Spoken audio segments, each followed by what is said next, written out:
अस्सलाम वालेकुम दोस्तों, कैसे हैं आप लोग। दोस्तों, एक बहुत ही अहम और ख़ास खबर मैं आप लोगों से शेयर कर रहा हूं, जो कि अभी काफ़ी, जैसे आप लोग जानते हैं कि सऊदी अरब में जो यकम जनवरी 2018 से टैक्स लगा है 300-400 रियाल, उसके सिलसिले में बहुत सारे खारजी लोग परेशान हैं। उस बारे में एक लेटेस्ट खबर आई है जो कि मिनिस्ट्री ऑफ लेबर ने और मुख्तलिफ इदारों ने अभी शेयर की है। मैं उस बारे में आपको पूरी डिटेल बताता हूँ, मेरी वीडियो को पूरा देखिएगा।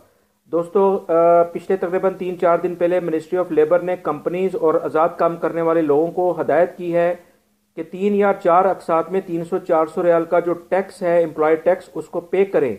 साथियों, अभी नई इतलात के मुताबिक काउंसिल ऑफ सऊदी चैम्बर और मिनिस्ट्री ऑफ लेबर के दरमियान मुज़ाकरात किए जा रहे हैं, जिसमें इस बात पर जोर दिया जा रहा है कि एम्प्लॉय टैक्स को ख़त्म किया जाए।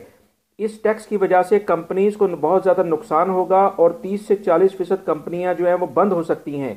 सिर्फ 2018 का जो टैक्स है 300-400 रियाल, उसकी वजह से 30 से 40% कंपनियां जो छोटे लेवल पे हैं वो बंद होने के चांसेस हैं। इस बारे में मज़ीद जो बाकी सालों के टैक्स में मज़ीद कंपनियों के बंद होने के या उनके अंदर से स्किल्ड वर्कर के जाने के ज़्यादा चांसेस हैं। तकरीबन 2000 कंपनी मालकान ने एक जॉइंट पटिशन दी है कि इस टैक्स को हर सूरत में ख़त्म किया जाए। कंपनीज के मालकान का कहना है कि प्राइवेट कंपनीज का बिजनेस जो है वो मुल्क की तरक्की और इस्तेहकाम में अहम किरदार अदा करता रहा है। इस टैक्स की वजह से सिर्फ खारजी नहीं बल्कि सऊदी मुलाजमीन भी मुश्किलात का शिकार हो रहे हैं।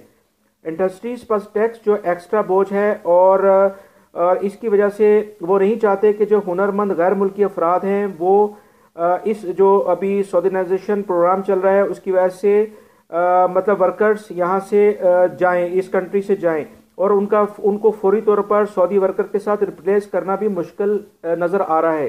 तो इस सिलसिले में एक लेटेस्ट खबर थी जो कि मैं आपसे शेयर कर रहा हूँ। दोस्तों, उम्मीद है कि जॉइंट पटिशन का जो काफ़ी मुस्बत नतीजा आएगा और कोई भी अच्छी खबर टैक्स के बारे में जल्द सुनने में मिलेगी। उम्मीद करता हूँ मेरे चैनल सिरात मुस्तकीम को आप सब्सक्राइब करेंगे, लाइक एंड शेयर करेंगे और इस खबर को आप शेयर करेंगे। मुझे फेसबुक और ट्विटर पे भी फॉलो कर सकते हैं, जिसका लिंक डिस्क्रिप्शन में मौजूद है। वीडियो देखने का बहुत बहुत शुक्रिया।